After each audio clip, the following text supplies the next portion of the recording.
Assalamualaikum warahmatullahi wabarakatuh. Perkenalkan, nama saya Widianti Eka Putri, NIM A43201636 dari Prodi Budidaya Tanaman Perkebunan golongan B.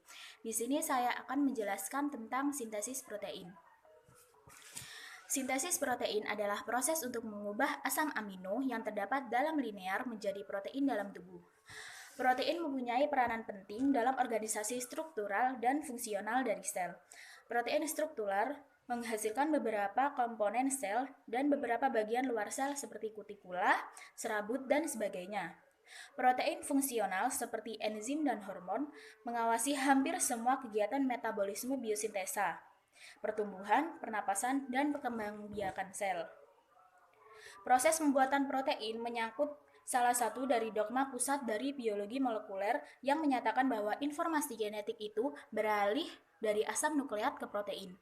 Tahap pertama dari dogma itu adalah yang dikenal sebagai proses transkripsi, tidak menimbulkan perubahan dalam kode karena ADN dan ARND adalah komplementer. Tahap kedua, yang dikenal sebagai proses translasi, menimbulkan perubahan dalam kode, yaitu dari urutan nukleotida ke urutan asam amino. Pada tahun 1968, Barry Commoner menduga bahwa informasi genetik itu beralih secara memutar, yaitu ADN mencipta ARN. ARN yang menerjemahkan ke protein, protein membuat ARN, dan ARN membuat ADN. Akan tetapi, Baltimore pada 1970 dan Mizushima dan Temin pada 1970 melaporkan adanya enzim ADN polimerase bergantung ARN, disebut sebagai transkriptase sebaliknya, yang pada beberapa virus dapat mensintesa ADN dan ARN hasil cetakan yang berpita tunggal. Berdasarkan penemuan itu, Spiegelman dan kawan-kawan pada tahun 1970 berpendapat bahwa kini ada kemungkinan untuk molekul hibrid ARN atau ADN. Penemuan yang akan menarik perhatian di bidang biologi molekuler itu menghasilkan konsep baru, yaitu dogma pusat sebaliknya. Kepercayaan ini berpendapat bahwa beralihnya informasi genetik itu tidak perlu meliputi urutan dari ADN ke ARN kemudian ke protein, akan tetapi dapat juga terjadi dari ARN ke ADN. Kesimpulannya, dogma pusat dari genetika molekuler adalah bahwa informasi genetik itu dipindahkan satu dari ADN ke ADN di waktu replikasi selama mewariskan dari satu generasi ke generasi berikutnya, dan kedua dari ADN ke ARN ke protein selama ekspresi fenotip pada suatu individu. Proses sintesa protein sangat rumit dan mempergunakan molekul-molekul serta organel seperti sel seperti asam amino, ADN, asam ribonukleat, non-genetik ARN, ribosom, dan enzim-enzim. 1. Asam amino. Protein adalah polimer dari asam-asam amino, maka proses sintesa protein membutuhkan asam-asam amino sebagai bahan mentah. Asam amino yang dijumpai berjumlah 20 dan berkumpul di dalam sitoplasma membentuk suatu kumpulan asam amino. Semua asam amino kecuali prolin memiliki gugus amino dan karboksil yang bebas. Asam amino satu dengan yang lainnya berbeda pada gugus tambahannya.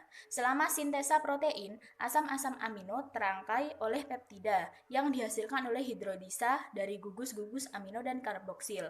Polipeptida adalah deretan asam-asam amino yang dapat terdiri dari 51 asam amino seperti pada insulin sampai lebih dari 1000 asam amino seperti pada fibroin dan protein sutra. 2. ADN.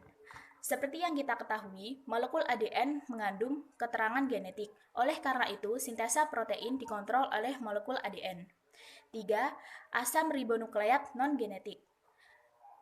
3 macam ARN on-genetik yaitu ARND, ARNP, dan ARNR. Ketiga macam ARN itu ikut berperan aktif dalam proses sintesa protein. ARND menerima informasi genetik dari ADN. segera meninggalkan nukleus untuk menempel pada ribosom. ARNP mengikat asam amino dari kumpulan asam amino yang terdapat dalam sitoplasma dan membawanya ke ARND yang telah siap di ribosom.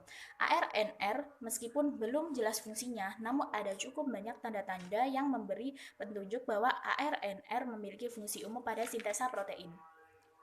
4. Ribosom dan enzim. Ribosom adalah struktur makromolekular di dalam sel yang memimpin berbagai interaksi.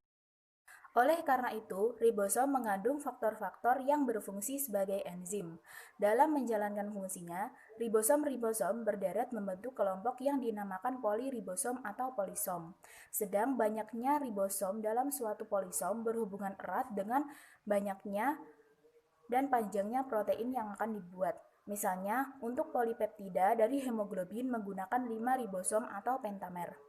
Fungsi serta aktivitas lainnya dari ribosom dan subunitnya adalah sebagai berikut. A. Bersatunya dan memisahkan subunit ribosom. Adanya siklus ribosom polisom pada bakteri E. coli dan Saccharomyces cerevisiaceae. 2. Subunit ribosom subunit 30S dan subunit 50S mengadakan penukaran pada ujung-ujung polisom.